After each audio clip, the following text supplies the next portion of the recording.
आज हूँ पवित्र अँला नवमी। तो सकाल सकाल गेड़ू साइनी खुड़ी बाहरी पड़े माँ राधा पाद दर्शन करने।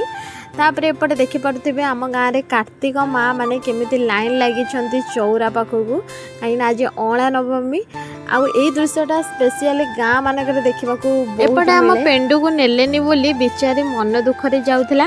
मुझे हाँ मन दुख कैनि आसे ते सैकेल बुलेदेवी। आपण मैंने गोटे कथा लक्ष्य करेंगे से ओल्टा ड्रेस आज पिंधि खुशी से भितर मो भाई आसला हारी मो पकुड़ी मटर तरकारी आई बिरियानी नहीं कि कहीं आज अँला नवमी आम बो तो आज जलखिया खाइब से उपास कर खाइबनी।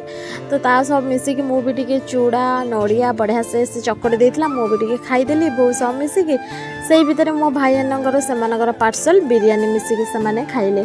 तापरे गाँव को आइसक्रीम बिका आसला मोर तो फेवरेट कोन आइसक्रीम तो मुझे एका खाइबनी पेंडूर मोर सांग होइकी खाइलु। संध्या टाइम रे चलिली पिला मानकु पढ़ेइबा पई। मो आगुरी जेतेबेले अनम्यारिड थिली सेतेबेले पिला मानकु पाठ पढ़ाए। एबे सिना 6 मास हेलाणी मैरिज हो जाइछि तथापि भी एबे भी आम घरे पिला मानकु संध्या बेले पाठ पढ़ाए मु। आ पाठ पढ़िबा सह आम खुशी भी नाम बहुत भलसे शिखिछि। सुनंदु ता पाटिरु